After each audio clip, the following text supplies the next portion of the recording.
The bride's parents mocked the groom's father because of his humble profession, considering him unworthy. However, when he revealed his gift to the newlyweds, the guests froze with shock. Subscribe to the channel and write where you're watching this video from. The day had finally arrived, a day that carried the weight of love, unity, and the inevitable clash of worlds. Peter stood in front of the mirror, adjusting his tie with trembling fingers. The reflection staring back at him was one of a young man determined to build a future with the woman he loved, yet burdened by the shadow of her family's disdain. His dark skin gleamed under the morning light streaming through the window, a stark reminder of the barriers he had faced and would likely face again today. Peter's fiancée, Emily, was everything he could have dreamed of: kind, compassionate, and unfalteringly supportive. She had stood by him through every hurdle, defending their love against the subtle and not-so-subtle objections of her family. Yet, as much as she loved Peter, she couldn't deny the prejudice deeply ingrained in her parents, George and Margaret, and the rest of their affluent, predominantly white family. Today, they would meet Peter's father, Thomas, for the first time, and Peter could feel the tension tightening like a noose around his chest. Thomas had always been a man of quiet dignity. A janitor by trade, he had worked tirelessly to raise Peter alone after the untimely death of his wife. Despite his modest means, Thomas carried himself with a grace that belied the challenges he had faced. To Peter, he was a hero, the man who had instilled in him the values of hard work, humility, and integrity. But Peter knew all too well how people like George and Margaret would perceive his father. The wedding venue was a sprawling estate, the kind that screamed wealth and exclusivity. As Peter and Thomas arrived, stepping out of the modest sedan that Thomas had polished to a shine the night before, they were met with the spectacle of luxury. Glistening cars lined the driveway, and impeccably dressed guests milled about, their laughter mingling with the soft strains of a string quartet. Thomas adjusted his simple yet well-pressed suit, his weathered hands smoothing over the fabric as he surveyed the scene with a mixture of awe and apprehension. Peter noticed the subtle glances cast their way, the whispers that followed them as they made their way toward the main entrance. "Just remember," Peter said quietly, leaning toward his father, "no matter what happens, you're the reason I'm standing here today. None of this would be possible without you." Thomas gave his son a small, reassuring smile. "I'm here for you, Peter. This is your day." Inside, the contrast between the two families was stark. George and Margaret stood at the center of a group of guests, exuding an air of superiority that seemed to infect those around them. Margaret's sharp eyes immediately landed on Thomas, scanning him from head to toe with a critical gaze. George, tall and imposing, approached with an overly polite smile that didn't quite reach his eyes. "You must be Thomas," George said, extending a hand. "I've heard a lot about you." Thomas shook his hand firmly. "And you must be George. It's a pleasure to meet you." Margaret chimed in, her tone dripping with condescension. "We've been so curious about Peter's family. Tell us, what do you do for a living?" Thomas met her gaze without flinching. "I work as a janitor. It's honest work, and it's provided for my son and me." A palpable silence fell over the group. George's smile faltered, and Margaret's expression twisted into something resembling pity, though it was laced with disdain. "Well," she said finally, "it's certainly admirable to work hard for one's family." Her words were carefully chosen, but the condescension was unmistakable. Peter clenched his fists at his sides, his jaw tightening as he watched his father endure their veiled insults with unwavering composure. Emily appeared at that moment, her presence a beacon of calm in the storm of tension. She greeted Thomas warmly, her genuine smile cutting through the pretense of the gathering. "I'm so glad you're here, Thomas," she said, taking his hand in hers. "You've raised an incredible son." Thomas's smile softened. "Thank you, Emily. It means a lot to hear that." As the evening progressed, the divide between the two families became increasingly evident. The lavish decor, the expensive menu, the designer outfits, it all served to underscore the disparity between Thomas's humble upbringing and the opulence of Emily's world. Yet Thomas remained steadfast, his quiet dignity a sharp contrast to the arrogance of George and Margaret. He engaged politely with the guests, answering their probing questions about his background with honesty and grace. But the whispers continued, growing louder as the evening wore on. "Did you hear? He's just a janitor," one guest murmured to another. "I can't believe Emily's marrying into that family," another said, her voice dripping with disdain. Peter overheard every word, his anger simmering just beneath the surface. But every time he looked at his father, standing tall and unshaken amidst the scrutiny, he felt a surge of pride. As the night drew to a close, George and Margaret exchanged a knowing glance. They approached Thomas, their smiles as insincere as ever. "Thomas," George began, "we appreciate you coming today.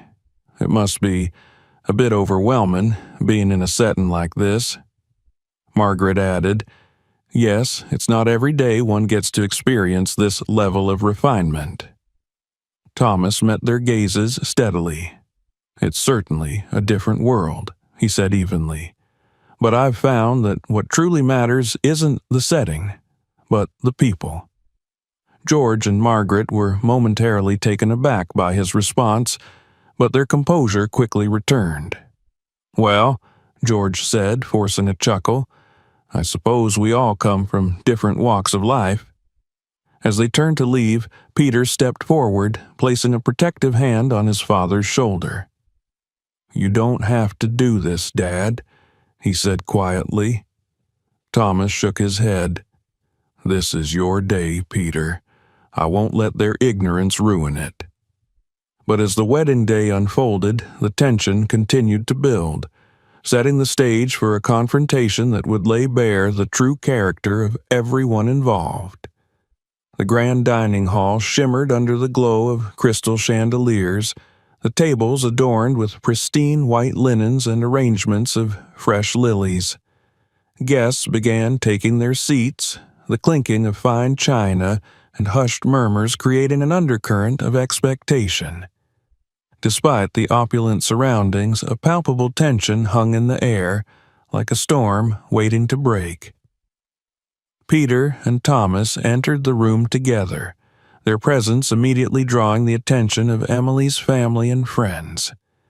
The whispers started anew, hushed but sharp, slicing through the air with the weight of judgment.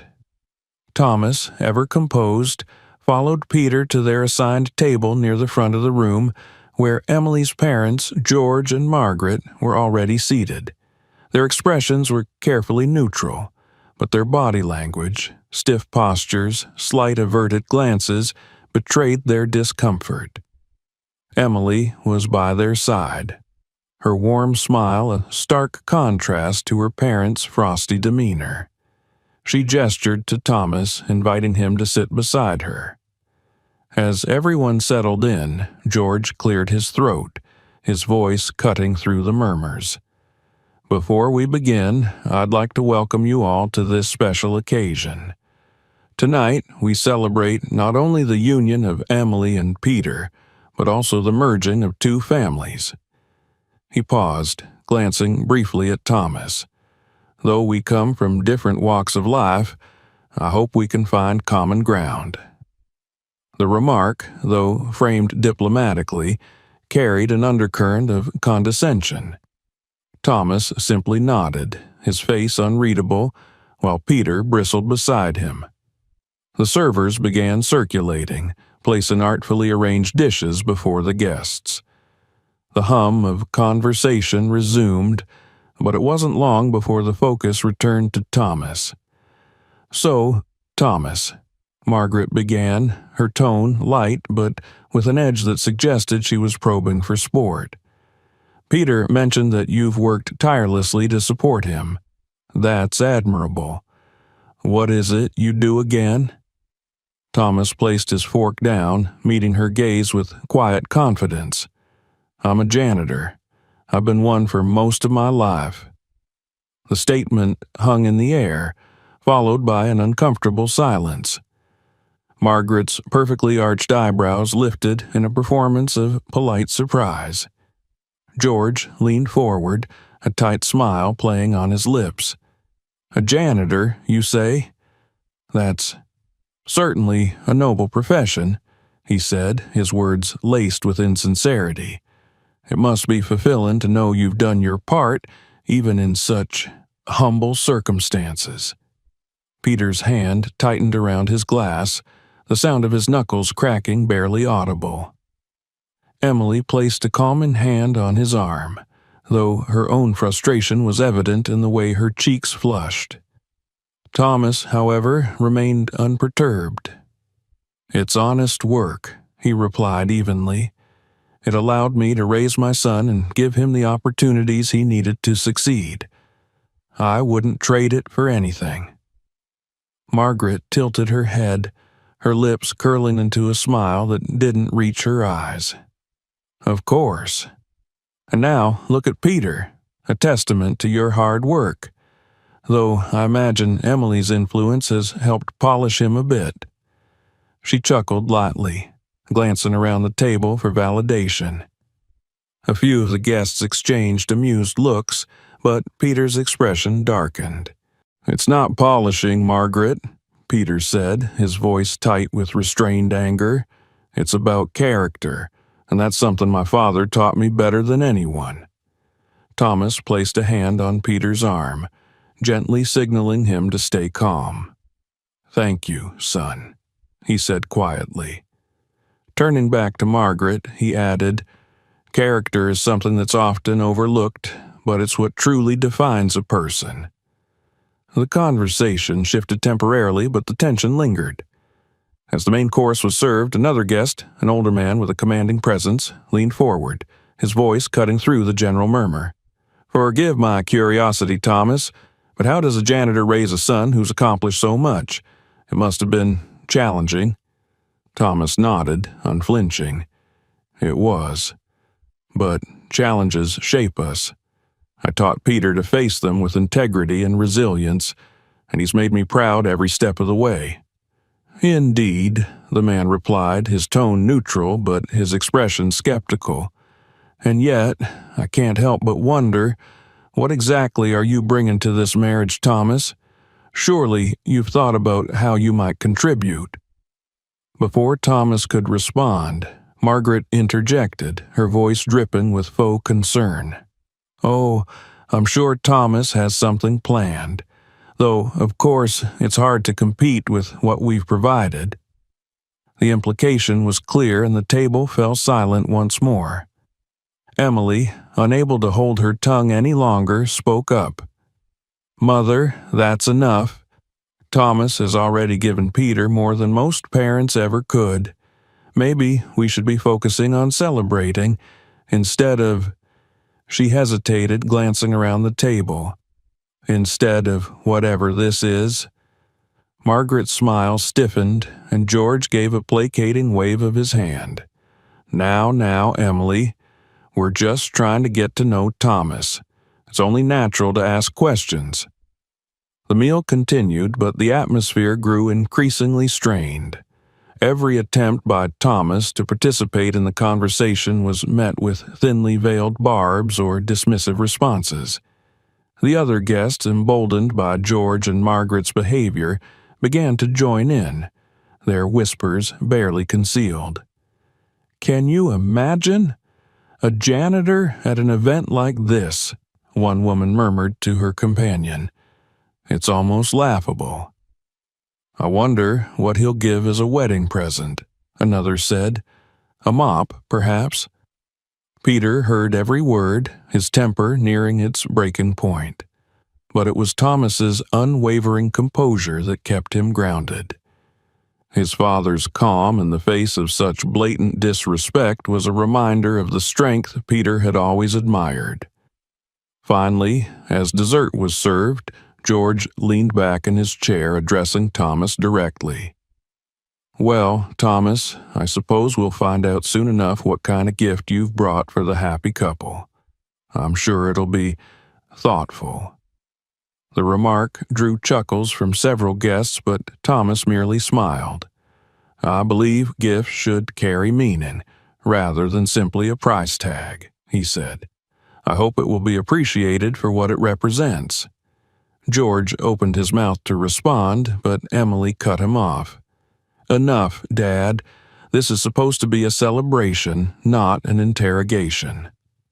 Margaret raised her glass, forcing a laugh. "Oh, Emily, we're just having a bit of fun. No need to be so serious." The evening drew to a close with the tension still simmering, unspoken yet palpable. As the guests began to disperse, Peter turned to his father, his voice low but firm. "I'm so sorry, Dad. They had no right to treat you that way." Thomas placed a reassuring hand on his son's shoulder. "Don't apologize, Peter. They may have their opinions, but they don't define who I am, or who you are. Remember that." As father and son walked toward the exit, leaving behind the opulent dining hall and the judgmental stares of its occupants, Peter couldn't help but feel a growing resolve. Whatever challenges lay ahead, he knew one thing for certain. His father's unwavering strength and integrity would guide him through.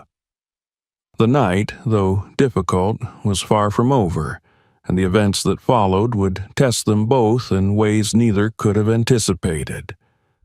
The night lingered, thick with tension that clung to the air like fog. The echoes of laughter and whispered judgments from the dinner table followed Peter and Thomas as they moved toward the terrace, seeking respite from the oppressive atmosphere inside. The grand hall, with its shimmering chandeliers and polished silverware, had begun to feel less like a celebration and more like a battlefield. Thomas's steady footsteps carried him across the marble floor, his shoulders squared, but Peter could see the weariness in his father's eyes. It wasn't just the long evening or the endless barrage of subtle insults. It was the weight of a lifetime spent enduring the same treatment over and over again. Peter closed the terrace door behind them, muffling the chatter and music. The cool night air offered a brief reprieve, but it did little to calm the storm brewing inside him. "Dad, I don't know how you do it," Peter said, his voice tight with frustration. "They disrespected you all night, and you just took it." Thomas leaned against the stone railing, gazing out over the manicured gardens illuminated by rows of flickering lanterns. "I didn't take anything," he said evenly.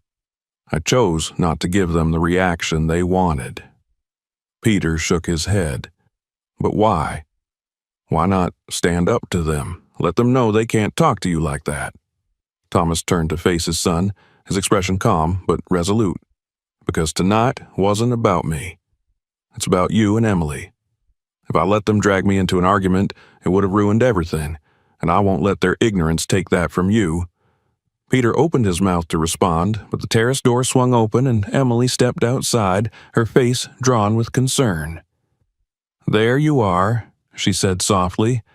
"I was worried when you both left." Peter took her hand, giving it a reassuring squeeze. "We just needed a break." Emily's gaze shifted to Thomas. "I'm so sorry about my parents. I knew they'd be difficult, but I didn't think they'd be this cruel." Thomas offered her a small smile. "It's not your fault, Emily, and it's nothing I haven't faced before." Emily's eyes filled with tears. "But it's not right. I hate how they made you feel, how they made me feel. I wanted this night to be perfect, but they showed you who they are," Thomas interrupted gently. "And now you have a choice. What matters most is how you respond." Before Emily could reply, the terrace door opened again, this time revealing George, his towering frame silhouetted against the warm light spilling from inside.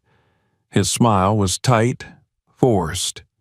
"Ah, here you are," he said, stepping closer. "I thought we might have lost you. Emily, dear, we're about to start the toasts. You should come inside." Emily hesitated, looking back at Thomas and Peter. "I'll be there in a minute," she said. George's eyes flicked to Thomas, his smile faltering. "And Thomas," he added, "perhaps you'd like to say a few words as well? It might help everyone get to know you better." Peter bristled, hearing the condescension behind his words, but Thomas simply nodded. "I'd be honored," he said. George's smile sharpened. "Good. We'll be waiting." When he was gone, Emily let out a frustrated sigh. "He's not asking you to speak because he cares what you have to say," she said. "He's setting you up." Thomas's smile was faint but reassuring. Let him try. Moments later, they returned to the hall where glasses were raised and conversations dimmed as George tapped his fork against his champagne flute. "Ladies and gentlemen," he began, his voice carrying through the room, "thank you all for joining us tonight to celebrate this wonderful occasion. It's not every day that two families come together in such a meaningful way." He paused, his eyes landing on Thomas. "And speaking of family, I think it's only fitting that we hear a few words from Peter's father, Thomas. After all, he's the man who raised the groom and helped shape him into the man we see before us today." The words might have sounded sincere if not for the slight smirk playing at the corners of George's mouth. Thomas rose slowly, the room fallen silent as all eyes turned to him. "Thank you, George," Thomas began, his voice steady, "and thank you all for welcoming my son and me tonight. I know our backgrounds are different, but I believe this union is proof that love can bridge any divide." Some of the guests smiled politely, while others exchanged knowing glances, clearly expecting him to fumble or falter. But Thomas continued, his tone unwavering. "I've spent my life working hard, not for recognition or wealth, but to give my son a chance at a better future. I may not have the kind of success that's measured in dollars, but I've succeeded in raising a man who values integrity, kindness, and perseverance. And tonight, I couldn't be prouder to see him standing beside the woman he loves." For a brief moment, a ripple of genuine applause filled the room, but George wasn't finished. "That's a beautiful sentiment," he said, standing once more, "and I'm sure Peter appreciates everything you've done for him. But I have to ask, Thomas, what kind of example do you think you're setting? After all, success isn't just about values. It's also about ambition. Don't you think Peter deserves a family that can offer more than humility?" The room fell silent again, but this time the tension was sharper, more dangerous. Thomas looked George in the eye and smiled. "I think Peter deserves a family that knows the difference between humility and weakness," he said, "because humility isn't about thinking less of yourself. It's about thinking of others more. And tonight, I see two people who've built their relationship on love, respect, and understanding. That's more than I can say for some." The room shifted uneasily, and Margaret quickly rose, raising her glass. "To the happy couple," she declared, forcing a smile. The guests echoed the toast, but the mood had shifted. Thomas's words lingered, leaving an undercurrent of discomfort and reflection. As the evening wore on, Peter couldn't shake the feeling that this was only the beginning. His father had faced the storm with grace, but the battle wasn't over. And as he glanced at Emily, who stood defiantly beside him, he knew they would face whatever came next, together. The night pressed on, but the weight of Thomas's words still lingered in the air like the aftershocks of an earthquake. The clinking of glasses and forced laughter rang hollow, failing to mask the tension that simmered just beneath the surface. Thomas remained at the table, his expression calm but guarded, while Peter sat beside him, shoulders tight with barely restrained anger. Emily hovered close, her presence a silent reassurance, as if her nearness alone could shield them from the storm swirling around them. Across the room, George and Margaret regrouped with their friends, their hushed voices carrying faint echoes of indignation. Margaret's eyes darted toward Thomas every few seconds, as though expecting him to make some misstep that would justify their disdain. George, however, seemed more calculated, his gaze fixed and unyielding, like a predator waiting for the right moment to strike. Peter leaned closer to his father. "I don't trust him," he whispered. "He's not done. I can feel it." Thomas didn't look up. "Let him say what he wants," he replied softly. "Truth has a way of shining through, no matter how much they try to bury it." Before Peter could respond, George rose from his seat and strode toward their table, his polished shoes clicking sharply against the marble floor. The conversations around them faded as eyes began to follow his movements, curiosity and anticipation stirring among the guests. "Thomas," George began, his voice carrying the practiced authority of a man accustomed to command. "If I may, there's something I've been meaning to ask you all evening." Thomas turned to face him, his expression unreadable. "Of course." George clasped his hands behind his back, his posture stiff and deliberate. "You spoke earlier about hard work and values, and while I respect that, I can't help but wonder, why a janitor?" A ripple of murmurs swept through the crowd. Emily's face flushed with embarrassment, but before she could speak, George pressed on. "I mean, no disrespect," he continued, though his tone suggested otherwise. "But a man with your composure, your ability to speak with such conviction, you seem capable of so much more. So why settle for cleaning floors?" Thomas's eyes never wavered. "I didn't settle," he said. "I made a choice." George raised an eyebrow. "A choice? To spend your life pushing a mop?" "A choice to take care of my family," Thomas corrected. "To make sure my son had food on the table and a roof over his head. A choice to teach him that no work is beneath a person's dignity." For the first time, George faltered, but he recovered quickly. "And what about before that? Surely there's more to your story than what you've shared tonight." The words hung heavy in the air, and for the first time, Thomas hesitated. Peter frowned, sensing his father's unease. "Dad?" Thomas drew a breath and stood, his gaze sweeping the room before returning to George. "You want to know more about my past?" he said, his voice steady but carrying an edge that silenced the whispers around them. "Fine. Let me tell you." The room hushed as Thomas began to speak. "I wasn't always a janitor," he said. "Before this, I served in the military. I enlisted when I was 18, barely out of high school, because I wanted to make a difference. I wanted to protect the people I loved. And, for a time, I did." Eyes widened. Guests leaned in, their curiosity piqued. Even George seemed momentarily thrown off balance. "I served 2 tours overseas," Thomas continued. "I saw things I wouldn't wish on anyone, things that changed me forever. But I kept going because I believed in what I was doing. I believed in this country." He paused, his voice lowering, "And then I came home." The silence in the room deepened, the weight of his words sinking in. "I came home to a country that didn't see me as a hero," Thomas said.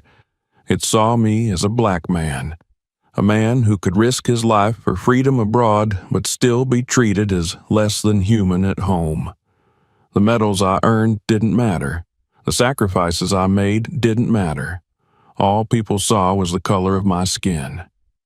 Margaret shifted uncomfortably while George's jaw tightened. "I tried to find work," Thomas continued, "but doors kept closing. I swallowed my pride and took the first job that would pay the bills. I became a janitor, not because it was all I could do, but because it was what I had to do." He looked directly at George. "And I kept going, not because I was weak, but because I was strong enough to put my family first." A scattered murmur rippled through the crowd. Some guests looked down, clearly ashamed, while others avoided Thomas's gaze altogether. "And now," Thomas finished, "I stand here not as a man who's ashamed of his work, but as a man who's proud of what he's built. A son who's kind, intelligent, and successful. That's my legacy." Applause broke out, hesitant at first but growing louder as more guests joined in. Peter stood beside his father, his chest swelling with pride. Emily wiped at her eyes, her expression one of admiration, but George's face darkened. He raised a hand, silencing the applause. "That's quite the story," he said, though his voice lacked its earlier confidence. "But forgive me if I find it a bit convenient."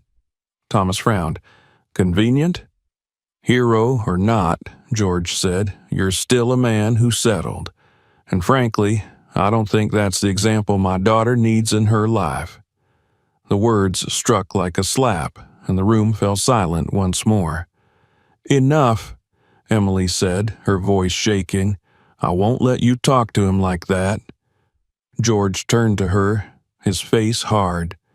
"Emily, I'm only thinking of what's best for you." "No," she said firmly, "you're thinking about what's best for you, and I won't stand for it." Peter stepped forward, his arm around Emily's shoulders. "Neither will I." For the first time all evening, George seemed at a loss for words. Margaret tugged at his arm, her expression pleading, but he didn't move. Thomas, however, placed a hand on Peter's shoulder, gently pulling him back. "This isn't the time for anger," he said. "It's the time for truth." The room held its breath as Thomas turned back to George. "You wanted to know who I am," he said. "Now you do. The question is, can you live with it?" George's face hardened, but he said nothing. And, as the night continued, the cracks in his carefully constructed world began to show. The air in the hall still trembled with the echoes of Thomas's revelation. Conversations flickered to life again, but they were hushed, uncertain, as if the weight of his story lingered in every corner of the room. Thomas remained seated, his back straight, his expression calm but distant. Peter sat beside him, his jaw tight as he scanned the room, catching glimpses of nervous glances and whispered comments. Emily stood close, her arm looped protectively through Peter's, her eyes darting toward her parents. George and Margaret were huddled at the far end of the hall, their expressions a blend of indignation and disbelief. Margaret wrung her hands, clearly unsettled by the sudden shift in perception, while George's jaw was set, his eyes locked on Thomas like a predator circling its prey. It was clear that neither of them intended to let the evening end on Thomas's terms. Margaret leaned closer to her husband. "We can't let him get away with this," she hissed. "He's trying to turn this into his victory lap." George's lips thinned. "We won't. Trust me." Moments later, George strode purposefully toward the microphone at the front of the room, his footsteps echoing loudly enough to draw attention. He tapped the microphone, the sound reverberating through the hall and silencing the crowd. "Ladies and gentlemen," George began, flashing the kind of polished smile that had won him many a corporate deal, "let's not allow the evening's emotions to distract us from the reason we're here, to celebrate the union of our children." Polite applause followed, but it lacked enthusiasm. "And what's a celebration without gifts?" George continued, his tone light but pointed. His eyes flicked to Thomas. "I, for one, am curious to see what the father of the groom has prepared for this occasion. After all, gifts tell us a great deal about what we value, don't they?" A ripple of laughter coursed through the crowd, sharper than it should have been. Thomas rose slowly, his calm demeanor unchanged despite the challenge in George's words. Peter shot his father a concerned glance, but Thomas gave him a slight nod, signaling that he had everything under control. Thomas stepped forward, holding a large package wrapped in plain brown paper. Compared to the gleaming boxes and ribbon-tied envelopes scattered across the gift table, it looked almost out of place. Too simple, too modest. Murmurs rippled through the crowd as Thomas carried it to the front of the room and set it down with deliberate care. "This," Thomas began, resting his hands gently on the package, "is a piece of my family's history. It's a reminder of where we've come from and what we've endured to get here. But more importantly, it's a symbol of the values I hope Peter and Emily will carry into their marriage: strength, resilience, and love." He stepped back, motioning for Peter and Emily to unwrap it. The couple exchanged a glance before carefully peeling away the paper. As the wrappings fell to the floor, a collective gasp rippled through the audience. It was a painting, a breathtaking landscape, rich with color and life. The brushstrokes were intricate, alive with motion, capturing the essence of nature in a way that seemed almost ethereal. But what truly caught everyone's attention was the signature scrawled in the bottom corner: Henri Delacroix. The room fell deathly silent as the implications began to sink in. Henri Delacroix was not just any artist. He was one of the most revered African-American painters in history. His works were considered national treasures, and their value had skyrocketed over the years. Owning one was not only a mark of cultural prestige, but also a testament to extraordinary wealth. Margaret was the first to recover, her voice trembling as she asked, Is this real?" Thomas nodded. "It's been in my family for generations, passed down from my great-grandfather, who was a close friend of Delacroix. He gave it to my family as a gesture of gratitude for the support they gave him during his early career." Gasps rippled through the crowd again, followed by whispers that bordered on disbelief. George's face went pale, his composure cracking for the first time that evening. "You mean to tell me," George said, his voice strained, "that you've had this fortune in your possession all these years?"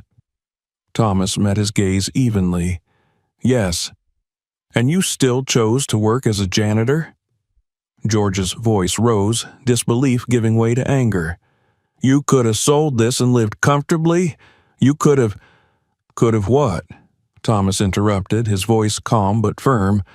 "Abandoned the values my parents taught me? Taught my son that money was more important than integrity? I chose to keep this painting because it's more than just a piece of art. It's a piece of my family's story, and that's something I'll never put a price on." The crowd fell silent again, but this time the mood had shifted. The whispers were no longer mocking, but admiring. Guests began to murmur words like remarkable and inspiring. Even those who had laughed at Thomas earlier now seemed unsure, their expressions tinged with guilt. Margaret stepped closer, her eyes fixed on the painting as if seeing it might change her opinion.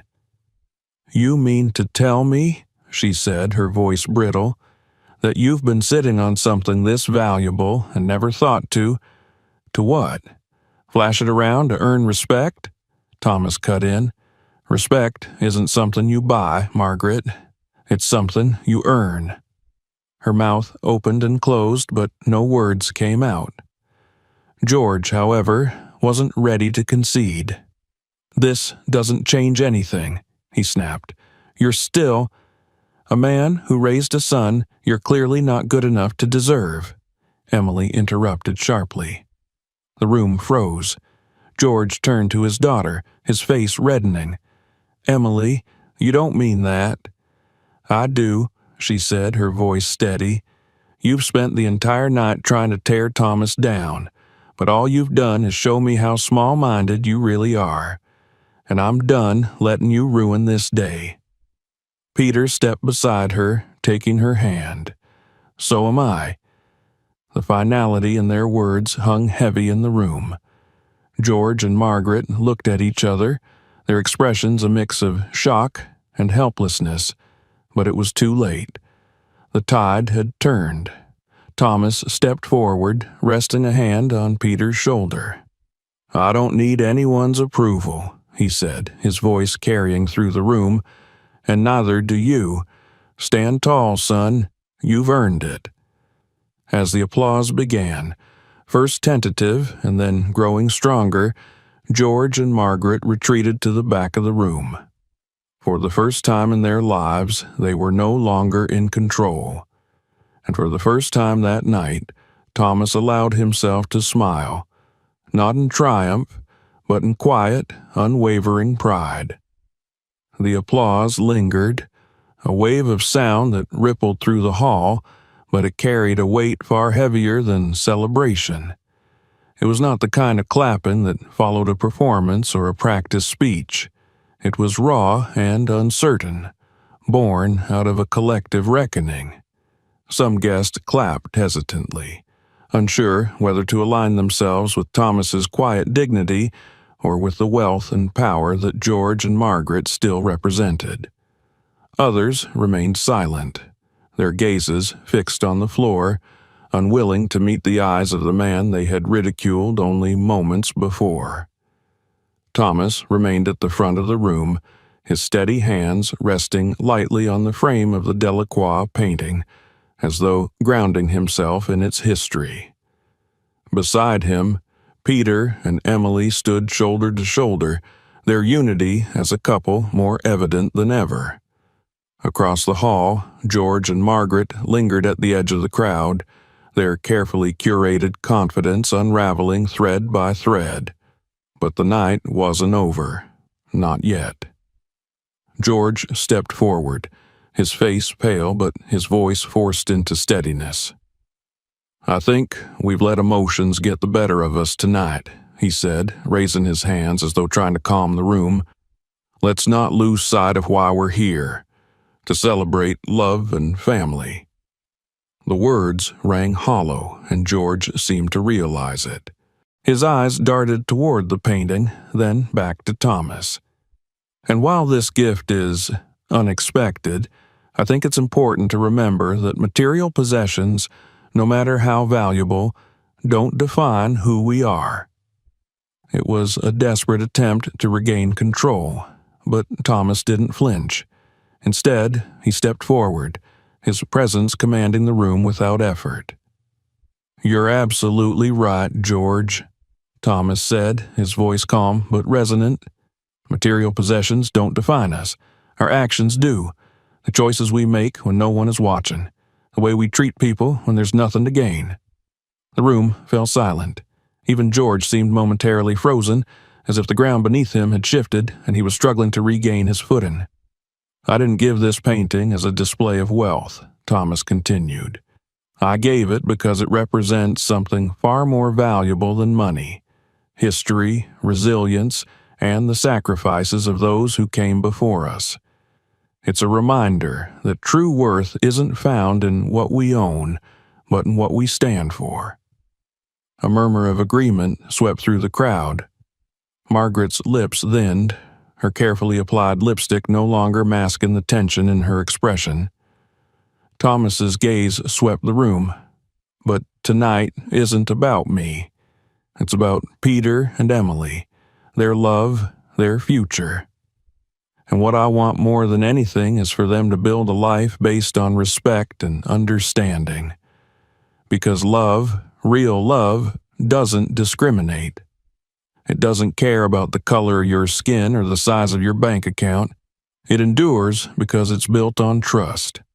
He paused, his eyes landing on George. And trust is something you can't fake. George flinched, but Thomas wasn't finished. I've spent my life proving myself, Thomas said, as a soldier, as a father, as a man. And I'll continue to prove myself every day if that's what it takes to protect my family.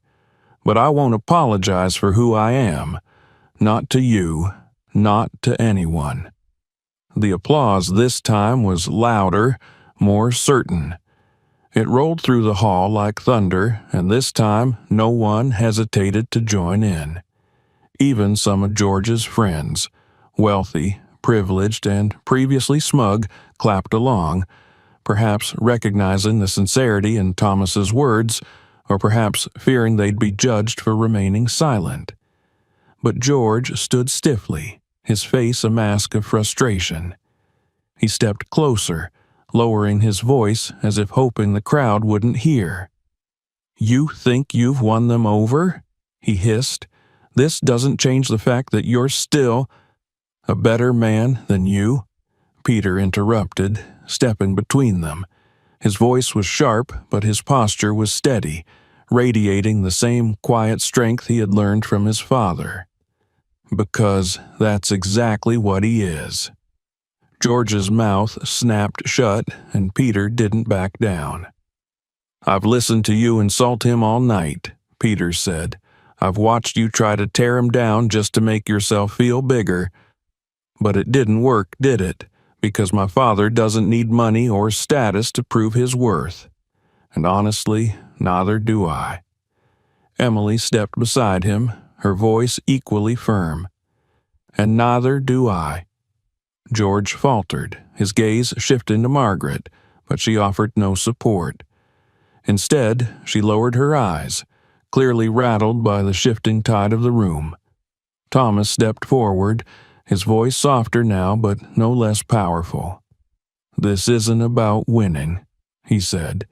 "It's about understanding, about letting go of the fear that makes us build walls instead of bridges. I've been judged my whole life for the color of my skin, for the work I do, for the choices I've made. But tonight isn't about judgment. It's about love." He turned to Peter and Emily, his eyes shining. "And love doesn't need anyone's permission to exist." The room erupted in applause once more, but this time it felt final. It wasn't just for Thomas's words, but for the stand he had taken, for dignity, for resilience, and for the kind of strength that couldn't be bought or sold. George and Margaret retreated quietly, their defeat evident in the way their shoulders slumped as they disappeared into the crowd. The guests began to mingle again, but this time the conversations were different. Instead of whispers and judgments, there were questions about Thomas's past, about the painting, about the legacy he had chosen to preserve. Peter turned to his father, his voice thick with emotion. "Thank you, Dad, for everything." Thomas smiled. "You don't have to thank me, son. Just promise me one thing. Anything. Build something better. For yourselves, for your children, and never let anyone make you feel like you don't belong." Peter nodded, and Emily slipped her hand into his. Together, they stepped forward, ready to face whatever came next, not as victims of prejudice, but as champions of love and equality. And as Thomas watched them, standing tall beneath the glow of the chandeliers, he knew that his legacy would endure, not in the form of wealth or status, but in the values he had passed down. Values that no amount of money could ever buy. The echoes of applause still lingered as guests began to drift back to their conversations, though the mood in the hall had shifted dramatically. The tension that had simmered throughout the evening had given way to an air of uncertainty, as though the very foundations of the gathering had been shaken. Yet, amidst the hum of quiet discussions and the occasional clink of glasses, Thomas remained a steady presence. Standing beside the Delacroix painting, his hands resting lightly on its frame, he seemed unbothered by the stares and murmurs that followed him. His composure was unshaken, even as George and Margaret retreated to the corner of the room, their faces drawn and pale. Peter and Emily stood close by, their hands intertwined, a physical representation of the unity that had carried them through the evening's trials. Peter's jaw was set, his gaze flickering between his father and George, while Emily's grip on his hand tightened, as if bracing herself for what was to come. George, however, was not finished. With measured steps, he approached the couple, his expression carefully neutral, but his eyes dark with unspoken resentment. Margaret followed a few steps behind, her lips pressed into a thin line. "Peter, Emily," George began, his voice low but firm, "may I speak with you for a moment?" Peter exchanged a quick glance with Emily before nodding. "Go ahead." George's gaze shifted toward Thomas, lingering there for just a beat too long before he turned back to the couple.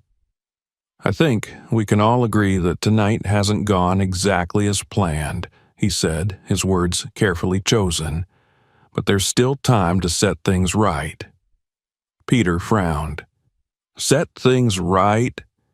"Yes," George replied. "I understand that emotions are running high, and perhaps things were said in the heat of the moment. But we need to think about the future, the bigger picture." "The bigger picture?" Emily repeated, her voice tinged with disbelief. "What does that even mean, Dad?" "It means," George said, his voice tightening, "that you can't base your future on emotions alone. You have to consider stability, reputation, and what's best for your family." Peter stepped forward, his shoulders squaring. "And what exactly are you implying, George?" George hesitated, his composure wavering for the first time. "I'm saying that this, marriage, needs to be approached realistically. Emily has a certain lifestyle, certain expectations, and I'm not convinced that you can meet them." Peter's eyes darkened. "Are you serious? After everything that's happened tonight, you're still trying to control this?" "It's not about control," George snapped, his voice rising. "It's about ensuring that my daughter doesn't throw away her future on—" "On what?" Emily interrupted, stepping between them. "On someone who loves me, who respects me, who treats me like an equal instead of a possession?" George recoiled as though struck. "Emily, no," she said firmly. "I've had enough. Enough of your arrogance, enough of your prejudice, and enough of you trying to decide what's best for me." Margaret stepped forward, her voice trembling. "Emily, please. We're just worried about you." "Worried about me?" Emily laughed bitterly. "No, you're worried about yourselves, about what people will think, about whether this marriage fits into your perfect little world." She turned to Peter, her eyes shining with determination. "But I don't care about any of that. I care about you." Peter's expression softened, and he reached for her hand. "I care about you too. And I'm done letting them make us feel like we have to prove ourselves." Margaret's eyes filled with tears, but George's expression hardened. "If you go through with this," he said quietly, "you'll regret it. You'll lose everything we've given you." Emily lifted her chin. "Then I guess I'll just have to build something better." The silence that followed was deafening. Guests turned away, pretending not to eavesdrop, but their ears remained tuned to every word. George and Margaret stood frozen, their faces pale, as if the ground had shifted beneath them. And in that moment, Peter and Emily made their choice. "We're leaving," Peter said, his voice steady. "We're done with this." Emily nodded. "Let's go." Thomas stepped forward, placing a reassuring hand on Peter's shoulder. "I'm proud of you, son," he said softly. Peter smiled, and together they turned toward the door. The crowd parted as they passed, their murmurs fading into the background. George called out one last time, "Emily, don't do this." But Emily didn't look back. Outside, the cool night air greeted them like a balm. The stars stretched endlessly overhead, a reminder of just how small the evening's drama really was in the grand scheme of things. Peter exhaled slowly, his grip on Emily's hand tightening. "Are you okay?" She smiled through her tears. "Better than I've ever been." Thomas joined them, the painting carefully wrapped once more and tucked under his arm. "You did the right thing," he said, "and you're not alone. Whatever happens next, we'll face it together." Peter nodded. "Thank you, Dad, for everything." Thomas smiled, his expression filled with pride. "You don't have to thank me, son. Just promise me you'll keep building something worth fighting for." Peter looked at Emily, then back at his father. "I promise." As they walked into the night, leaving behind the glittering lights and whispered judgments of the reception hall, they carried with them more than just the painting. They carried the weight of their decisions, the strength of their convictions, and the knowledge that true family wasn't defined by blood or wealth, but by love, loyalty, and the courage to stand up for what was right. And for the first time in his life, Thomas felt truly free, not because of the painting or the wealth it represented, but because he had seen his son embrace the values he had fought so hard to instill. Together, they stepped forward into a new beginning, leaving behind the echoes of the past and walking boldly toward the future. The morning light poured through the windows, casting a warm glow over the small living room where Thomas sat with Peter and Emily. The Delacroix painting rested in its place of honor above the mantel, its colors alive in the soft sunlight. It was more than just art now. It was a testament to resilience, survival, and the quiet strength that had carried them through the storm of the previous night. Emily sat beside Peter on the couch, her fingers intertwined with his as they sipped coffee and exchanged quiet glances. The tension that had weighed so heavily on their shoulders at the wedding had lifted, replaced by a calm certainty. They had chosen love, dignity, and freedom over expectations, and as they sat together in this modest home, it already felt like the right choice. Thomas watched them, a quiet pride warming his chest. He had spent his life fighting for moments like this, moments where love triumphed over fear, where character mattered more than appearances, and where legacy was measured not in wealth, but in the values passed down. Peter set his cup down and turned to his father. "I keep thinking about last night," he said, "about how you stood there and faced them without ever raising your voice. I don't know how you did it."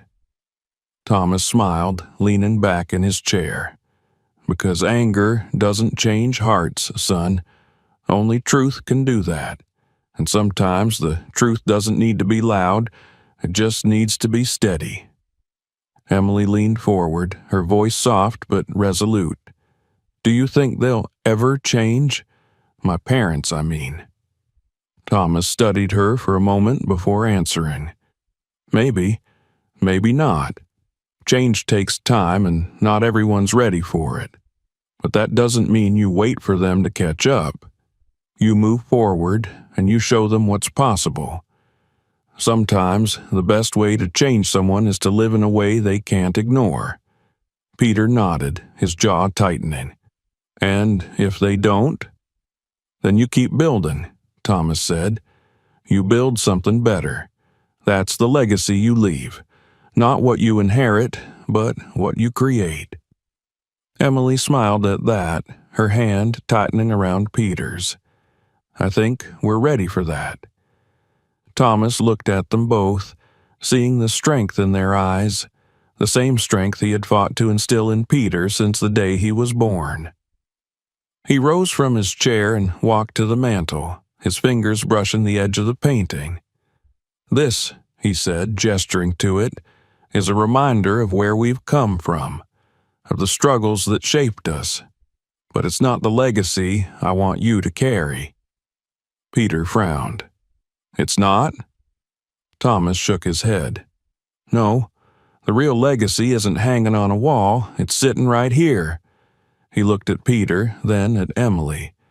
It's in the choices you make and the lives you touch. This painting is just a symbol. The real inheritance is what you build together. Emily blinked back tears, and Peter rose to his feet. He walked over to his father and pulled him into a tight embrace. Thank you, he said, his voice thick with emotion. Thomas patted his son's back, his own voice steady. You don't have to thank me. Just make it count. The three of them stood together for a moment, bound not by blood alone, but by the strength of their choices and the unshakable foundation of love and respect. As the day stretched on, laughter began to fill the small house. Plans for the future unfolded, dreams of a home, of children, of a life built on their own terms. And through it all, Thomas remained there, a steady presence, offering guidance but never interference. The Delacroix painting stayed above the mantel, but it was no longer the centerpiece of their story. Instead, it became a quiet reminder of where they had been and a symbol of what they would continue to build, together. And as Thomas sat back, listening to their voices fill the space around him, he knew his work wasn't finished. It had only just begun. If you like this story, support our channel, subscribe and click on the bell to not miss new releases. Watch other videos on our channel for more inspiring and exciting stories. Share this video with your friends and family. Maybe it will touch them as much as it touches you. Thank you for being with us.